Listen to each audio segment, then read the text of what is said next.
Halo, ketemu lagi dengan Ningwati. Apa kabar dengan kalian semua? Aku harap kalian semua sehat-sehat ya. Walaupun di masa pandemi ini, tetap semangat, jangan patah semangat, tetap berusaha apapun itu. Berusaha untuk hidup sehat, berusaha untuk bekerja dengan lebih giat, bagi pengusaha tetap mempunyai imajinasi untuk usahanya agar tetap berkembang dan tetap dibutuhkan banyak masyarakat. Begitu pula bagi youtuber kiranya tetap semangat membuat konten-konten yang bermanfaat bagi orang banyak dan bisa menjadi inspirasi yang positif bagi youtuber yang lain. Oke, kali ini aku mau bahas tentang beras. Aku bahas 3 beras aja ya, kan ternyata di Belanda ini orangnya juga suka makan beras. Jadi tidak hanya orang Asia saja, tapi orang-orang Belanda sendiri pun sudah mengenal beras tersebut.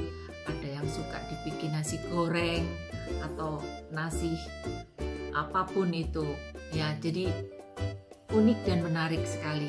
Dan beras ini bisa didapatkan dengan mudah di supermarket Belanda. Dan tidak seperti dulu waktu aku pertama kali datang, aku kalau mau beli beras itu harus ke Asian Market. Sekarang nggak lagi. Di supermarket Belanda dekat rumahku, semua jual beras. Beras macam apapun itu. Jadi menarik sekali. Oke, kita bahas ya satu persatu. Aku hanya bahas 3 aja ya. Ya, yang pertama aku mau bahas beras yang namanya Langkorrelig rice. Di mana rice ini berasal dari banyak digunakan oleh orang India dan Pakistan. Dan kalau di Indonesia dibilangnya beras butir panjang. Ya. Ini beras ini rasanya lain dengan pandan rice. Dia anyep, tidak ada rasa. Juga berasnya tidak punel, tapi kalau sudah matang itu keras dan kalau orang Jawa bilang tuh kemerotok.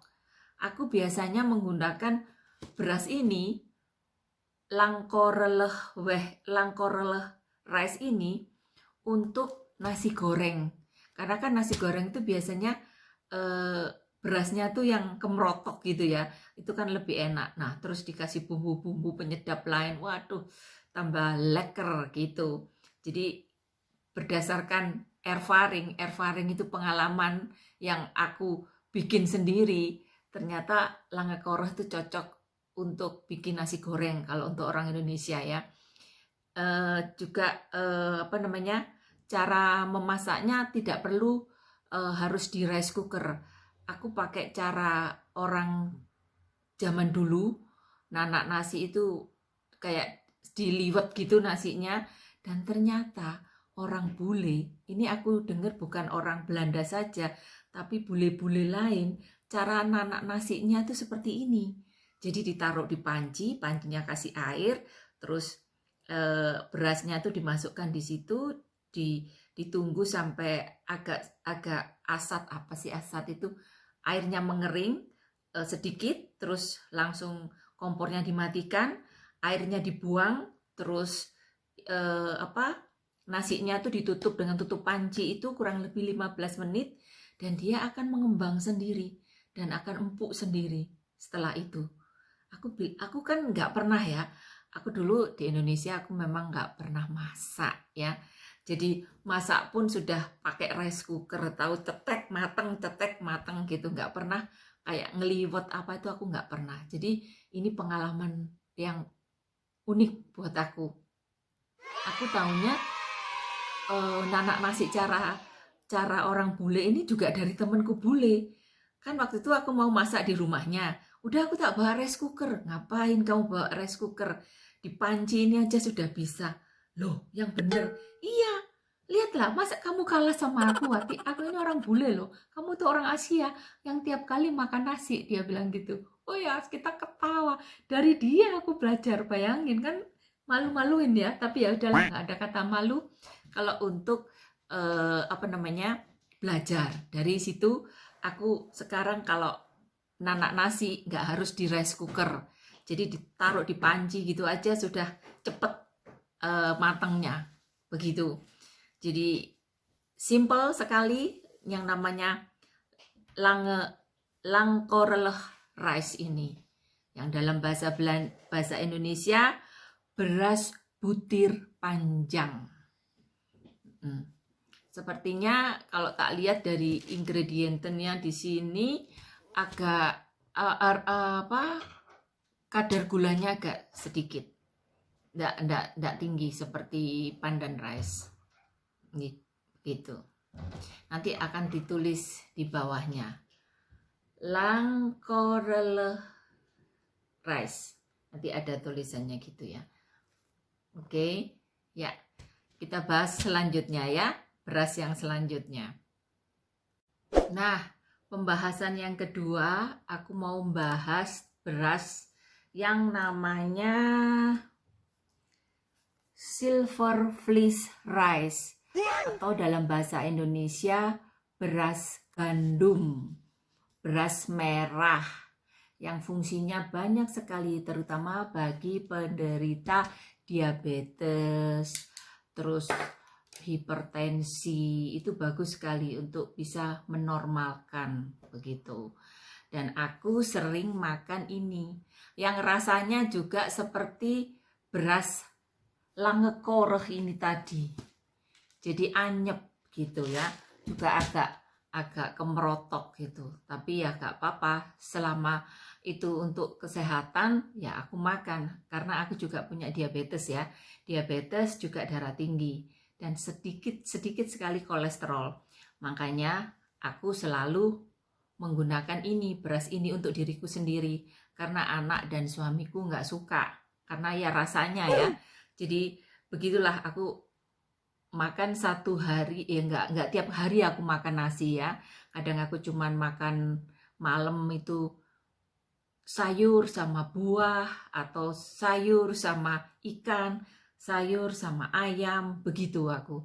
Dan satu hari hanya sekali dalam satu hari, biasanya aku nggak pernah sampai satu hari 3 kali makan nasi, aku nggak pernah. Dan porsinya pun sedikit untuk menghindari supaya nggak tinggi ya, begitu diabetes nggak tinggi, terus hipertensi juga nggak tinggi, kolesterol juga nggak tinggi. Jadi aku mengatur pola makanku, karena untuk penyakit diabetesku aku nggak minum obat, hanya mengatur pola makan. Makanya begitu pentingnya aku itu menjaga kesehatan, menjaga pola makanku, karena aku nggak minum obat. Hanya hipertensi aku minum obat, itu pun cuma 5 mg per hari. Jadi nggak sampai dosis yang tinggi, karena darah tinggiku pun nggak sampai yang tinggi sekali, nggak tengah-tengah gitu ya. Tapi aku selalu jaga supaya tetap normal, jadi 120/80 gitu, atau yang bagusnya memang 110 begitu. Tapi itu pun tergantung, katanya dokterku, tergantung dari usia kita juga. Tapi ya sebaiknya kita menjaga semuanya ya supaya nggak tinggi. Dan aku menghindari daging merah. Sudah lama sekali aku nggak pernah makan daging merah. Juga tepung-tepungan itu aku hindari sekali. Biasanya makan tart atau apa gitu, aku hindari. Bukan nggak makan sama sekali, makan sesekali tapi dalam porsi yang sedikit. Aku nggak mau yang makan yang banyak. Karena ya itu tadi, nanti bisa timbul yang lain-lainnya. Karena diabetes itu kan hubungannya ke jantung, ke mata, terus kolesterol, darah tinggi toh. Jadi ya begitulah, awal aku kena diabetes, akhirnya ke darah tinggi. Itu kira-kira 2 tahun yang lalu aku kenanya. Awal diabetes dulu, 1 tahun kemudian darah tinggi. Dan itu tetap dikontrol 3 bulan sekali di sini. Di seorang perawat yang juga ahli dalam menangani sakit diabetes dan darah tinggi tersebut. Jadi begitu, tiap 3 bulan aku dikontrol. Ya, jadi aku disarankan untuk makan beras merah dan juga menghindari daging merah, tepung-tepungan, perbanyak makan buah dan sayuran. Buah pun 1 hari maksimal hanya boleh 2 macam. Tidak boleh lebih dari itu. Dan tidak boleh banyak buah, itu nggak boleh. Semua ada porsinya. Dan aku sudah ada listnya ya untuk aku ya, untuk sakitku ini, dengan kondisi sakitku yang seperti ini, aku dibikinkan list untuk makan dengan kalori atau apanya gitu, ada sendiri. Tiap orang kan lain-lain ya. Ya begitulah. Ini sangat bagus sekali. Dan kadar gulanya juga sedikit. Begitu. Oke, jelas ya. Ini beras merah, beras gandum, dalam bahasa Belanda silver vlees rice. Nah, yang ketiga, sekarang aku mau bahas beras yang paling enak, pandan rice. Orang semua suka. Siapapun, orang bule, orang Asia, orang apapun paling suka itu pandan rice. Karena rasanya yang enak, gurih, dan juga ya ada kadar gulanya juga tinggi. Itu yang membuat lapar. Lapar apalagi kalau winter gini. Wah, berasnya hangat gitu. Wah, sudah. Makan itu sampai nambah beberapa kali. Anak dan suamiku ya paling suka beras ini. Kalau aku cuman beras yang itu tadi aja. Ya begitulah. Beras di sini di Belanda ini sudah tidak asing lagi. Juga bagi orang Belanda sendiri pun sudah nggak asing lagi untuk makan nasi. Mereka juga suka sekali makan nasi, apalagi yang pandan rice.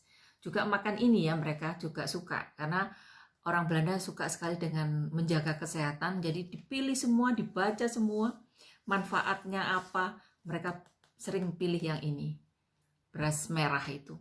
Begitu. Kalau anakku sama suamiku ya beras pandan rice itu yang enak, lembut, empuk ya. Buat makan apa saja enak. Mau makan pakai pecel enak, mau makan pakai sayur lodeh enak. Terus ayam kalio, ayam bumbu rujak, ayam panggang. Waduh, sudah bisa 3-4 kali. Aku nanak nasi itu ya untuk anakku sama suamiku. 1 hari itu sampai 4 taker gini itu habis. Heran aku. Mereka paling seneng. Tapi kalau beras-beras yang lain sudah no katanya. Mereka hanya mau yang pandan rice itu. Yang orang semua orang itu paling suka yaitu. Tapi ya itu dijaga. Kalau nggak ada diabetes, kalau nggak ada sakit apapun, nggak apa-apa makan beras pandan rice tadi. Tapi kalau ada sakit diabetes kayak aku, darah tinggi, sebaiknya jangan banyak-banyak makan pandan rice ini. Oke, bukan nggak boleh, kita takar sendiri aja deh kesehatan kita gimana. Kalau kita mau sehat ya kita harus menghindari atau paling nggak dikurangi porsinya. Begitu, itulah manfaatnya kalau kita sedikit tahu kegunaan beras yang bagi orang Asia itu sangat penting untuk mengenyangkan tubuh kita, toh ya. Ini